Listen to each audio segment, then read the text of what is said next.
이제 하나님 말씀을 받겠습니다. 오늘 우리에게 주시는 하나님 말씀은 요한일서 2장 12절에서 17절 말씀입니다. 신약성경 389쪽쯤에 있습니다. 요한일서 2장 12절에서 17절 말씀을 함께 한 절씩 교독하도록 하겠습니다.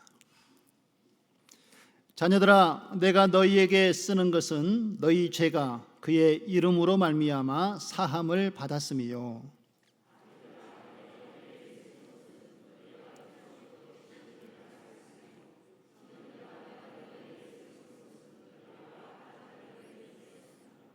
아이들아, 내가 너희에게 쓴 것은 너희가 아버지를 알았음이요, 아비들아, 내가 너희에게 쓴 것은 너희가 태초부터 계신 이를 알았음이요, 청년들아, 내가 너희에게 쓴 것은 너희가 강하고 하나님의 말씀이 너희 안에 거하시며 너희가 흉악한 자를 이기었음이니라.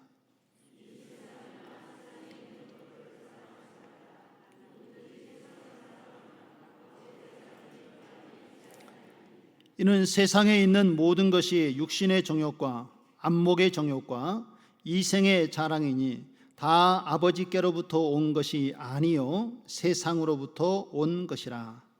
이 세상도 그 정욕도 지나가되 오직 하나님의 뜻을 행하는 자는 영원히 거하느니라. 아멘. 할렐루야. 우리 좌우 앞뒤로 한번 인사 나누겠습니다. 주님 안에서 날마다 성장합시다.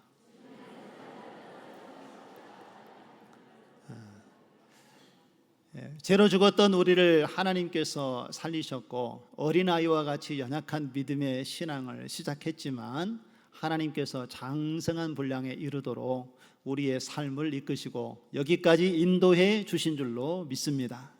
우리의 믿음이 날마다 그리스도 예수 안에서 성장하고 또 예수님의 모습을 닮아가고 하나님을 더 깊이 알아가는 은혜의 자리로 나아갈 수 있도록 인도하시는 그 하나님의 인도하심이 저와 여러분의 삶 가운데 충만하기를 주님의 이름으로 축원드립니다.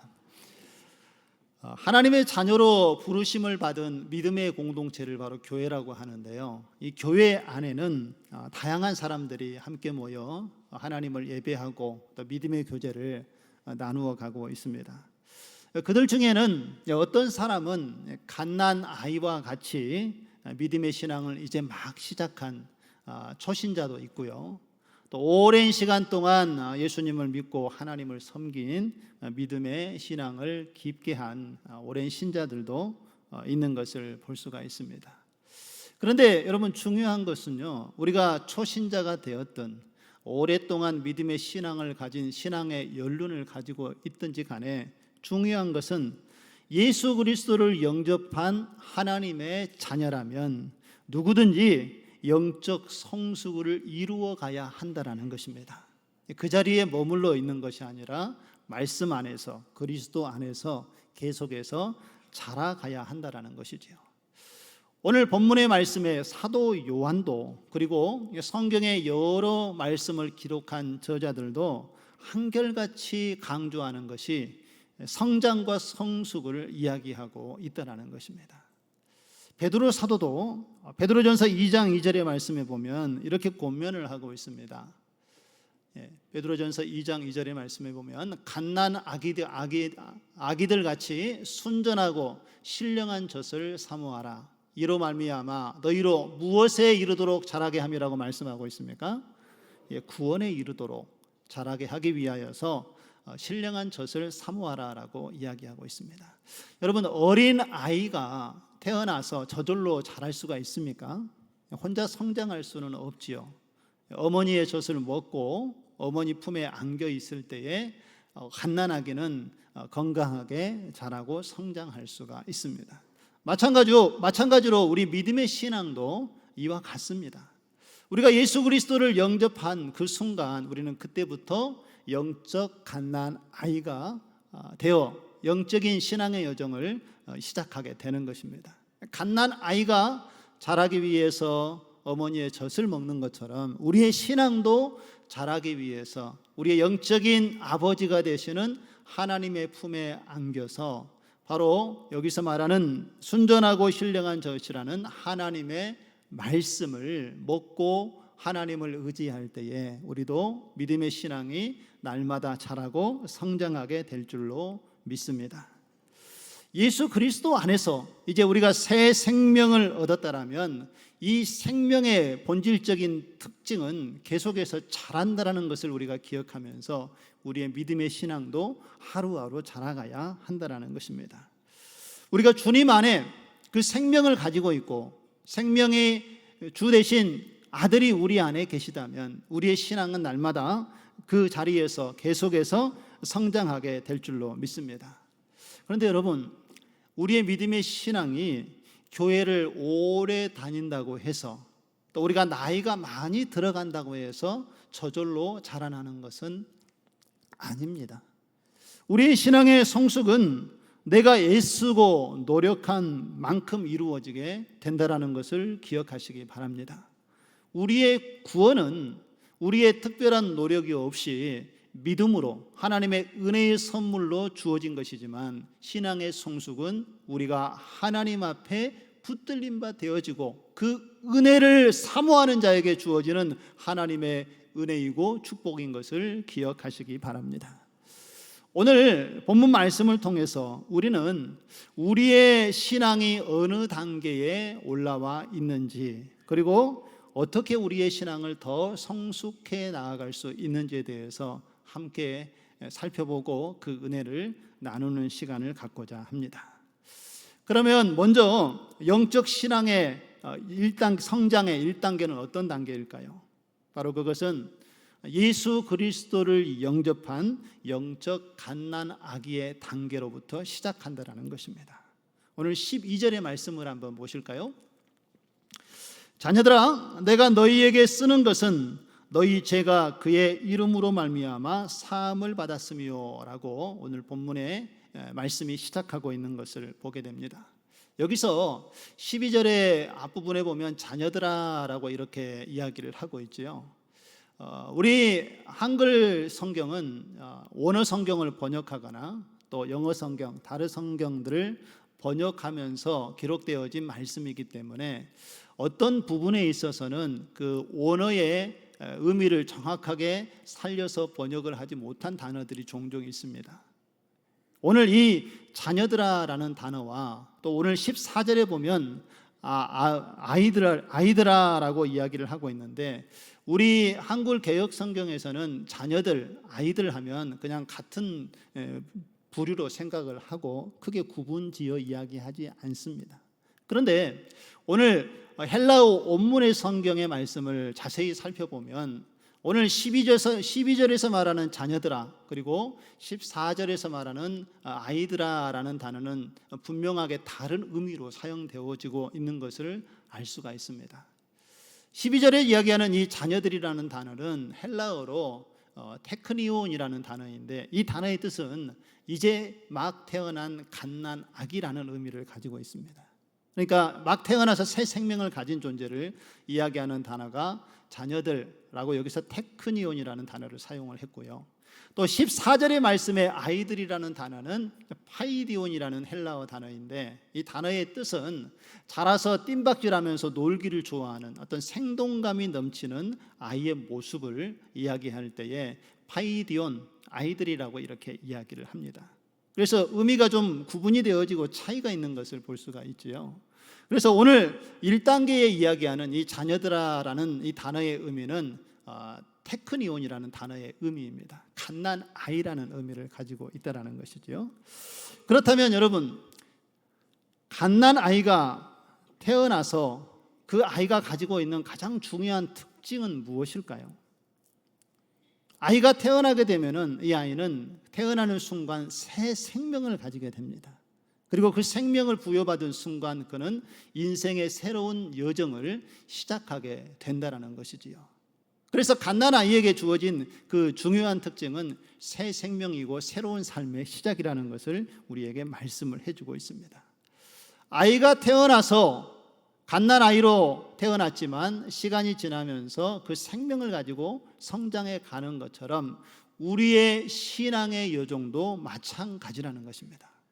우리가 예수 그리스도를 믿고 예수님을 영접한 순간 우리는 하나님의 자녀가 되어지고 하나님의 자녀로서의 새 생명이 시작된 줄로 믿습니다.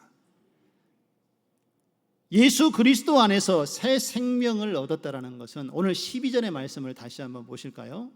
우리가 그 새 생명을 얻었다라는 것은 바로 그리스도 예수 안에서 우리가 죄 사함을 받았다라는 것을 우리에게 이야기하고 있습니다. 너희 죄가 그의 이름으로 말미암아 사함을 받았다라고 이야기하는 것은 예수 그리스도를 통하여서 우리가 주님을 믿고 영접함으로 죄에서 자유함을 얻게 되었다라는 것입니다. 그리고 하나님의 자녀가 되어서 새 생명을 얻은 새로운 삶이 시작되었다라는 것이죠. 그러나 우리가 여기서 오해하지 말아야 될 것은요, 예수 그리스도를 믿음으로 말미암아 우리가 죄 사함을 받은 하나님의 자녀가 되었지만 그렇다고 해서 우리 안에 있는 죄의 본성이 완전히 다 없어진 것은 아니라는 것입니다. 여러분, 예수 그리스도를 믿은 이후에 여러분의 삶을 한번 점검해 보시기 바랍니다. 예수 믿고 난 뒤에는 예수님처럼 우리가 완전해지고 죄를 짓지 않고 지금까지 거룩하게 살아오신 분이 계십니까? 아마 아무도 없을 것입니다. 예수 그리스도를 영접하여 하나님의 자녀가 됐음에도 불구하고 여전히 우리는 하나님께 우리의 삶의 모습을 집중하지 못하고 성령의 능력을 의지하지 못할 때에는 어김없이 우리 안에 있는 죄의 본성이 우리의 삶을 지배하고 하나님으로부터 멀어지고 죄 가운데 빠질 수밖에 없는 연약한 존재라는 것을 이미 삶 속에서 경험했을 것입니다. 그래서 우리의 신앙이 예수님 안에서 자라기 위해서는 예수님과 늘 우리의 삶이 늘 연결되어져 있을 때에 우리의 믿음은 갓난아기에서부터 아기로, 청년으로, 또 어른으로 성장해 가게 되는 것입니다. 여러분, 갓난아이를 한번 보시죠. 갓난아이가 이제 걷기 위해서 또 일어서기 위해서는 어떤 과정이 필요합니까? 한 발 한 발 부모의 손을 붙잡고 일어서는 연습과 훈련을 계속해서 반복하는 가운데 그것이 습득되어지면 자녀는 부모의 도움을 통해서 일어서게 되고 또 걷게 되고 그리고 달리도록 그의 모습이 성장해 가는 것을 볼 수가 있지요. 마찬가지로 우리의 신앙도 그렇습니다. 우리가 이제 예수 그리스도를 영접하고 하나님의 자녀가 되어서 갓난아기의 신앙을 출발했다라면 이제부터는 더욱 성장하기 위해서 어린 아이가, 갓난아기가 어미의 품에 안겨서 부모의 도움을 받는 것처럼 우리의 영적인 아버지이신 하나님께 우리가 붙들린 바 되어지고 하나님의 손에 우리의 삶이 붙잡힌 바 되어질 때에 우리는 하나님 안에서 더욱 성장한 하나님의 자녀요 백성이 되는 줄 믿으시기를 바랍니다. 이제 교회에 갓 나오셔서 신앙생활을 하시는 분들을 우리가 초신자 또 새가족이라고 이렇게 부르지요. 우리 교회에 오셔서 얼마 되지 않은 우리 새가족들 중에는 아직 예수님이 어떤 분인지 잘 몰라서 영접을 하지 못하신 분들 계시고 또 말씀을 듣고 배우는 가운데 예수님을 영접하여 이제 구주로 믿고 갓난아기와 같이 새로운 신앙을 시작한 우리 새가족들도 계신 줄로 믿습니다. 이제 이러한 단계에 있는 우리 새가족들은 믿음의 신앙이 날마다 자라가도록 하기 위해서 어린 아이와 같은 마음으로 부모이신 하나님 아버지를 의지하고 주님을 바라보는 가운데에 여러분의 신앙이 매일매일 성장하고 예수님의 모습을 닮아가고 하나님을 기쁘시게 하는 믿음의 자리로 나아가는 성숙이 이루어지기를 주님의 이름으로 축원드립니다. 아직은 잘 모르고 또 이해하기 어려운 부분도 있지만 어린아이가 무엇을 알고 그들이 자신의 인생을 펼쳐나가겠습니까? 갓난아기 때에는 그저 부모님 품 안에 놓여 있을 때에 건강하게 자라면서 지식도 배워가면서 미래를 열어가는 것처럼 우리의 신앙도 지금은 갓난아이와 같지만 하나님 품에 안겨 있으면은 하나하나 하나님께서 우리를 건강하게 세우시고 또한 강건하게 일으켜 가시는 하나님의 손길을 경험하게 될 줄로 믿습니다. 그런 하나님의 은혜가 우리 사랑하는 새가족들 위해 충만하게 임하기를 주님의 이름으로 축원드립니다. 두 번째로 영적 신앙의 성장 2단계는 하나님을 아버지로 인식하는 영적 아이의 단계에 이르게 된다는 것입니다. 이 단계는요, 이제 예수 그리스도를 믿고 거듭난 하나님의 자녀들이 하나님을 아버지로 인식할 수 있는 믿음의 단계로 한 걸음 나아가게 된다는 것입니다. 14절의 말씀을 한번 보실까요? 아이들아 라고 이야기하는데, 이 아이들은 앞서서 이야기했던 파이디온을 이야기합니다. 이제 갓난아기에서 벗어나서 조금 더 자라고 생동감 있는 이 아이의 모습을 이야기하죠. 이 아이들아, 내가 너희에게 쓴 것은 너희가 아버지를 알았으므로 라고 이야기를 하고 있습니다. 이제 아이가 성장하게 되면은 처음에는 안겨 있었던 그분이 나의 부모인지도 몰랐지만은 시간이 지나면서 나의 어머니요, 나를 돌보시는 아버지라는 것을 이제 아이가 되어서 깨닫기 시작하게 되는 것이지요. 그러면서 아이는 차츰차츰 부모를 알고 성장의 단계로 나아가게 되는 것을 보게 됩니다. 우리가 하나님을 알아가는 것도 이와 같습니다. 예수 그리스도를 영접하고 우리가 하나님을 믿게 되면 우리 안에 성령께서 들어오셔서 우리의 삶을 지도하시고 인도해 주심을 믿으시기를 바랍니다. 우리가 성령의 인도하심을 받게 되면 이제 우리가 구원받은 하나님의 자녀가 되었다는 것을 성령께서 깨닫게 하신다는 것입니다. 그리고 우리가 믿는 하나님을 아빠, 아버지로 부를 수 있도록 믿음을 주고 그렇게 우리의 삶을 인도해 주시는 것이 바로 성령의 역할이라는 것이지요. 그래서 로마서 8장 14절과 15절의 말씀을 한번 보실까요? 무릇 하나님의 영으로 인도함을 받은 사람은, 여기서 하나님의 영은 무엇을 얘기합니까? 성령을 이야기하죠. 성령의 인도함을 받은 사람은 곧 하나님의 아들이라. 할렐루야. 성령의 인도하심 속에서 우리는 하나님의 아들됨을 이제 깨닫게 된다는 것이죠. 그리고 15절 같이 한번 읽겠습니다.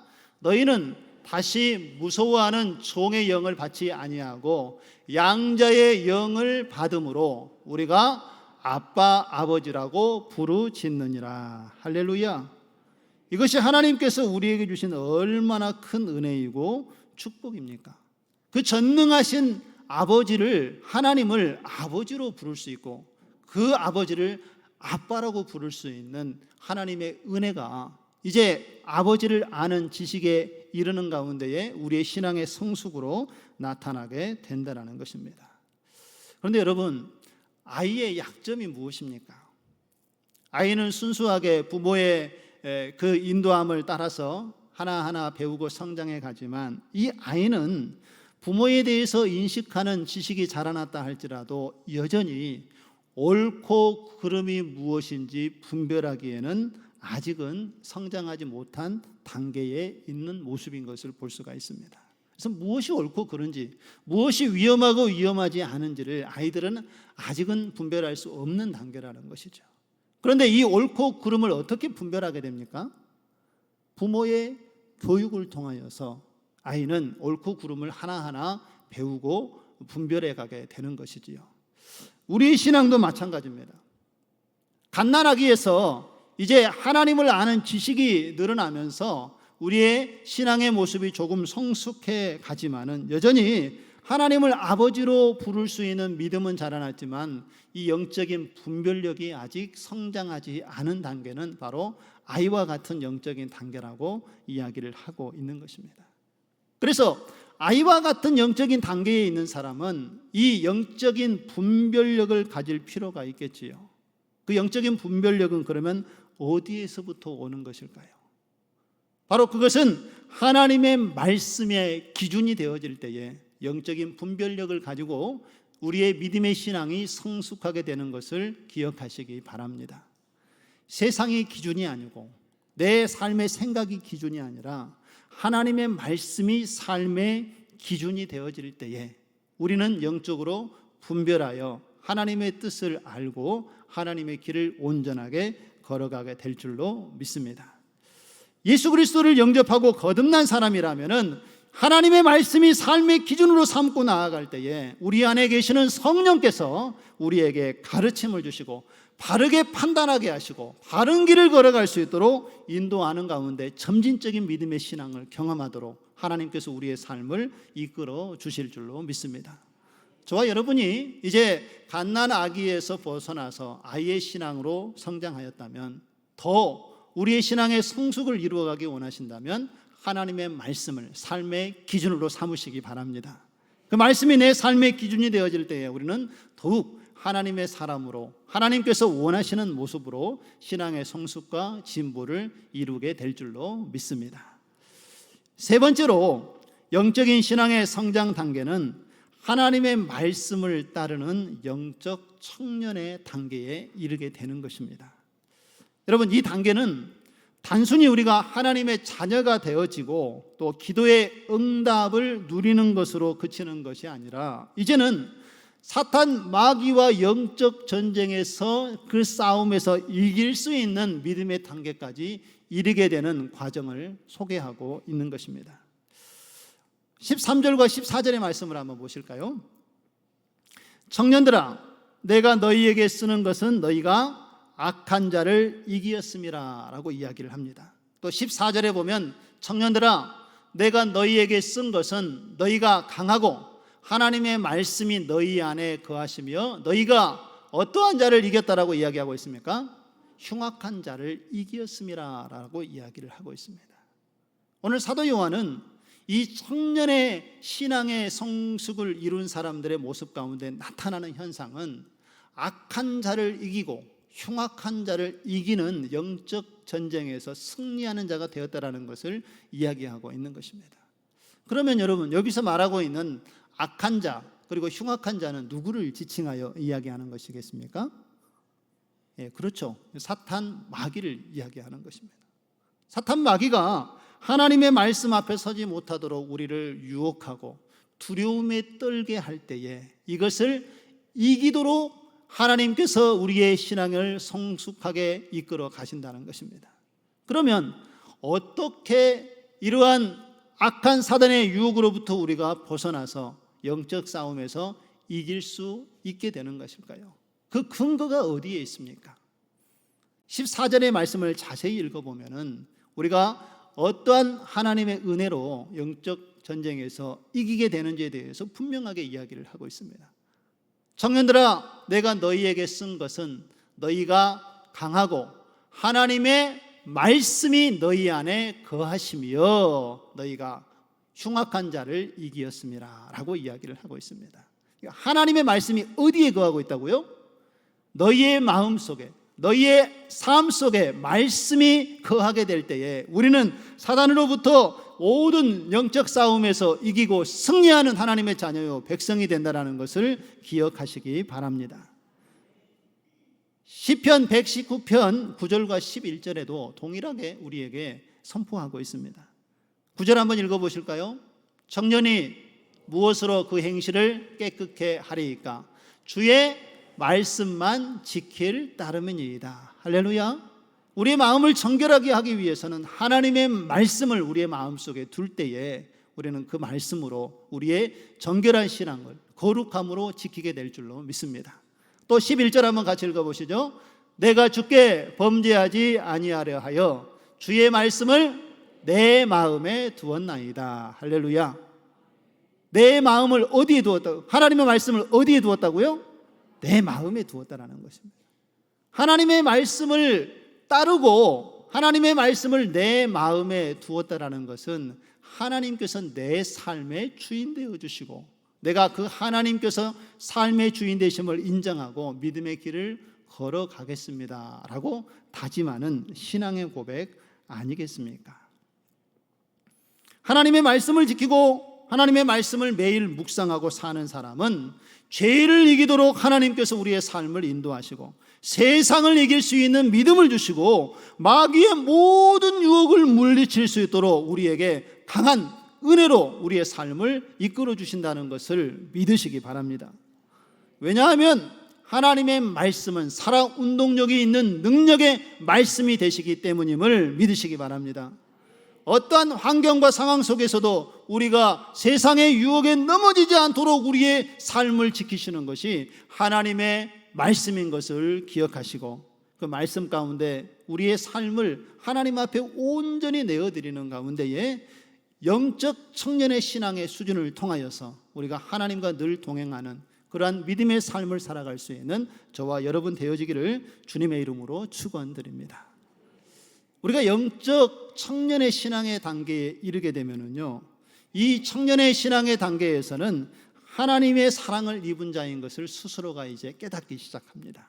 그리고 여기에서 멈추는 것이 아니라 이제는 하나님의 뜻이 무엇인가 그 뜻을 찾게 되고요, 그리고 내게 주신 하나님의 사명이 무엇인가를 이제는 생각해 보는 단계로 나아가게 되는 것이 바로 영적 청년의 신앙의 단계라는 것이지요. 그러면 마지막으로 네 번째 단계, 성장의 단계는 바로 어떤 단계인가 함께 살펴보시면은 하나님의 뜻을 아는 영적 아비의 단계가 바로 마지막 네 번째 영적 성장의 단계입니다. 오늘 13절 앞부분을 한번 보실까요? 13절에 보면 아비들아 내가 너희에게 쓰는 것은 너희가 태초부터 계신 이를 알았음이요 라고 말씀을 하고 있습니다. 여기서 중요한 것은 우리가 이제 영적인 성장의 마지막 단계인 이 아비의 단계가 되기 위해서는 태초부터 계셨던 하나님이 누구인지에 대해서 분명히 알아야 된다라고 말씀을 하고 있습니다. 우리가 하나님을 얼마나 알고 하나님을 얼마나 이해하는가에 따라서 우리의 영적인 깊이가 달라진다는 것입니다. 여러분들은 하나님을 만나셨습니까? 여러분들은 하나님이 어떤 하나님이신지 여러분 기억하고 계십니까? 우리가 하나님을 알 때 이 하나님을 지식으로 아는 것과 우리의 삶 속에서 말씀과 기도 가운데 살아 역사하시는 하나님을 아는 것과는 매우 차이가 있습니다. 지식으로 아는 하나님은 우리의 신앙의 성숙을 완전하게 이룰 수 없습니다. 그러나 그 하나님을 아는 지식이 우리의 가슴에서 느껴지고 우리의 삶 속의 신앙의 고백으로 말씀과 기도 가운데 경험되어질 때에 우리의 신앙은 더욱 성장하게 될 줄로 믿습니다. 아비의 단계까지 우리가 영적으로 장성한 분량에 이르는 성숙을 이루기 위해서는 하나님을 아는 지식과 경험이 우리의 삶 가운데 폭이 넓어져야 한다는 것입니다. 그럴 때 우리는 더욱 성숙하게 되어지고 결국은 하나님의 뜻이 무엇인지 분별하는 영적인 단계로 나아가게 될 줄로 믿습니다. 그렇다면 우리가 그렇게 알고자 하는 하나님의 뜻은 무엇일까요? 하나님의 뜻이 무엇입니까? 우리는 매일의 삶 속에서 하나님께 기도하지 않습니까? 그 뜻을 아는 것이 참 어렵고 한편으로 생각하면 하나님의 뜻을 아는 것은 매우 쉽습니다. 디모데전서 2장 4절에 보면은 하나님께서 우리에게 말씀하신 큰 뜻이 무엇인지 우리에게 분명하게 이야기를 해주고 있습니다. 우리 같이 한번 읽어보실까요? 하나님은 모든 사람이 구원을 받으며 진리를 아는 데 이르기를 원하시느니라. 할렐루야. 우리의 삶의 여러 가지 여정 속에서 우리가 구하는 하나님의 그 기도를 주님께서는 들으시고 또 하나님의 뜻을 보여주시는데 여러 가지 하나님의 뜻이 있겠지만 하나님께서 가장 궁극적이고 우리의 삶 가운데에서 이루기 원하시는 뜻은 이 땅의 모든 사람들이 하나님 나라의 복음을 듣고 구원을 받으면서 그 진리를 아는 데 이르기를 원하는 것이 하나님의 가장 큰 뜻임을 기억하시기 바랍니다. 그 하나님의 뜻이 우리 안에서 이미 많은 믿음의 선진들을 통하여서 복음이 증거되어지고 우리가 그 복음을 믿음으로 말미암아 우리에게 먼저 실현되어진 것을 믿으시기 바랍니다. 하나님께서는 그 목적을 우리를 통하여 이미 이루셨고 또한 우리를 통하여 계속해서 그 뜻을 이루어 가기를 원하고 계신다는 것입니다. 그러므로 우리가 아비의 영적인 신앙의 단계에 이르기를 원하시고 또 그 하나님의 일을 이루어 가기 원하신다면 하나님의 뜻이 무엇인지 분별하는 영적인 지혜가 우리에게 있어지기를 주님의 이름으로 축원드립니다.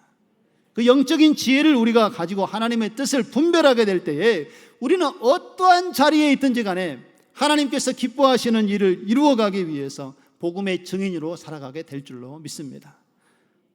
내가 하나님의 구원의 은혜를 값없이 받았던 것처럼 이제 하나님께서는 우리를 통하여서 이 하나님 나라의 복음이 세상 곳곳에 선포되어지고 증거되어지는 가운데에 하나님께서 택한 그 모든 백성이 하나님께로 돌아오기를 원하고 계신다는 것을 기억하시기 바랍니다.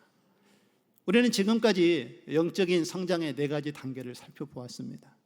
1단계에서 3단계까지는요, 갓난아기와 아이 그리고 청년의 단계를 보면 이 과정은 개인의 신앙의 성숙의 과정인 것을 볼 수가 있습니다. 그런데 4번째 아비의 신앙의 단계는 앞에 3단계와 조금 다른 점이 있습니다. 아비의 영적인 신앙의 단계는 이제는 개인의 신앙의 성숙의 단계를 뛰어넘어서 하나님께서 원하시고 기뻐하시는 것이 무엇인가를 깨닫고 이제 하나님의 나라와 구원을 위하여서 내 삶을 드릴 수 있는 단계까지 나아가는 것이 바로 마지막 단계인 것을 기억하시기 바랍니다. 하나님께서는요, 저와 여러분들이 이제 우리의 신앙을 성숙하는 자리에만 머물러 있지 말고 하나님 나라를 위해서 하나님의 뜻이 무엇인지 분별하고 그 뜻을 이루어가는 하나님의 백성으로 살아가기를 주님께서 원하고 계심을 믿으시기 바랍니다. 그리고 그 길을 함께 걸어갈 수 있는 저와 여러분 되어지기를 주님의 이름으로 축원드립니다. 그런데 여러분요, 우리가 이렇게 하나님의 구원의 은혜를 힘입고 신앙의 성숙의 단계를 하나하나 밟아가면서 신앙의 구원의 은혜를 누리며 살아가는데 우리가 이렇게 신앙의 성숙을 이루어가는데 방해하는 것들이 있다는 것입니다. 그 과정이 순탄하게 장애물이 없이 나아가면 얼마나 좋겠습니까? 그런데 그 과정에는 반드시 장애물이 놓여 있다라고 오늘 사도 요한은 우리에게 이야기를 하고 있습니다. 그 장애물이 무엇일까요? 15절과 16절의 말씀을 한번 보실까요? 이 세상이나 세상에 있는 것들을 사랑하지 말라. 누구든지 세상을 사랑하면 아버지의 사랑이 그 안에 있지 아니하니. 16절 같이 한번 읽습니다. 이는 세상에 있는 모든 것이 육신의 정욕과 안목의 정욕과 이생의 자랑이니 다 아버지께로부터 온 것이 아니요 세상으로부터 온 것이라. 할렐루야. 오늘 사도 요한은 이 세상에 있는 것들을 사랑하지 말라라고 오늘 성도들에게 강력하게 이야기를 하고 있습니다. 그 이유가 무엇입니까? 이 세상을 사랑하게 되면 누구든지 이 세상을 사랑하는 자는 아버지의 사랑이 그 안에 있지 아니하기 때문이라고 말씀을 하고 있습니다. 다시 말해서 세상과 하나님을 겸하여 우리는 섬길 수 없다라는 것을 이야기하고 있는 것입니다. 하나님을 선택하면 우리는 세상과 구별되는 삶을 살게 될 줄로 믿습니다. 그런데 세상을 선택하게 되면 우리의 삶은 하나님으로부터 멀어질 수밖에 없다라는 것입니다. 그러기에 오늘 사도 요한은 이 세상에 있는 것들을 사랑하지 말고 하나님을 바라보고 약속의 말씀을 붙잡고 주님 안에 거하라라고 이야기를 하고 있는 것입니다. 그러면 이 세상에 속해 있는 것들은 무엇입니까? 16절에 보면 육신의 정욕과 안목의 정욕과 이생의 자랑이라고 이야기를 하고 있습니다. 이 3가지의 세상에 속한 것들은 당시에 사도 요한이 초대교회에만 있었던 사건이 아니라 이미 창세시대에서부터 있었던 세상의 유혹이었던 것을 볼 수가 있습니다. 우리 창세기로 한번 돌아가 보실까요? 하나님께서 에덴 동산을 창조하셨습니다. 천지 만물을 다 만드시고 그 중에 사람을 하나님의 형상이 닮은 모습으로 창조하셨습니다. 그리고 인격을 부여하시고 사람과 인격적인 관계를 맺으셨습니다. 그리고 하나님께서 이 세상을 다스리고 통치해야 될 그 고난을 사람에게 위임하지 않았습니까? 이 땅을 다스리고 정복하라 라고 하나님께서 아담에게 말씀을 하셨지요. 그러나 하나님께서 한 가지 금한 사건이 있었습니다.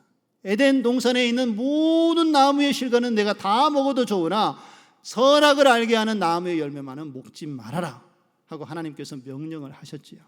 그런데 하와가 그 선악을 알게 하는 나무의 열매를 보니까 어떤 마음이 들었는가 하면은요, 뱀이 와서 하와를 먼저 유혹하지 않습니까? 그때 가졌던 마음이 이렇게 표현되어지고 있습니다. 그 나무의 열매를 보니 먹음직도 하고 보암직도 하고 지혜롭게 할 만큼 탐스럽기도 하더라라고 이야기를 하고 있습니다. 여러분, 이 창세기에 뱀을 통하여서 유혹을 받았던 하와의 모습의 세상의 유혹이 오늘 사도 요한이 이야기하고 있는 이 세상의 유혹과 일치한 것을 볼 수가 있습니다.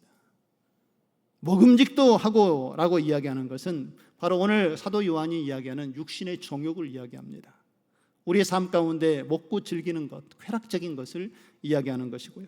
보암직도라고 하는 것은 안목의 정욕을 이야기하죠.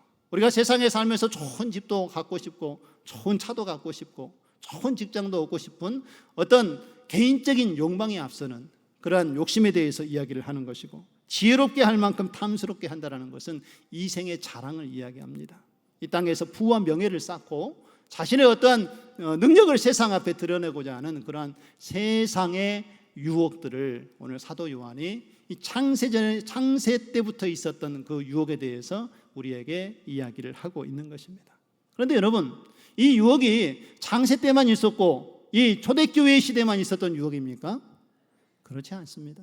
지금 시대에도 동일하게 우리의 삶 가운데에 하나님의 말씀 앞에 서지 못하도록 우리를 유혹하는 일들이 도처에서 우리 주변에 일어나고 있는 것을 볼 수가 있습니다. 종교개혁자 마틴 루터는요, 사람들이 나이가 들어감에 따라서 많은 유혹을 받게 된다라고 이야기하면서 이런 이야기를 했습니다. 20대 때에는 이성의 유혹을 받고 30대에는 황금의 유혹을 받고 40대, 50대에는 명예의 유혹을 받고 60대가 되어지면 좀 살만하니까 이제 경건에 대한 유혹을 받는 것이 우리가 사는 세상의 삶의 모습이다라고 이야기를 하고 있습니다. 우리의 인생은 끊임없이 유혹의 현장 속에서 살아가고 있다는 것입니다. 방법과 환경은 달라져 있지만 그 본질은 언제나 동일하게 우리를 유혹하는 모습으로 하나님으로부터 넘어지도록 하기 위한 그러한 세상의 유혹이 존재하고 있다는 것입니다. 그러면 여러분 한번 생각해 보시죠. 우리가 이러한 세상의 유혹에 넘어지는 근본적인 이유가 무엇이겠습니까?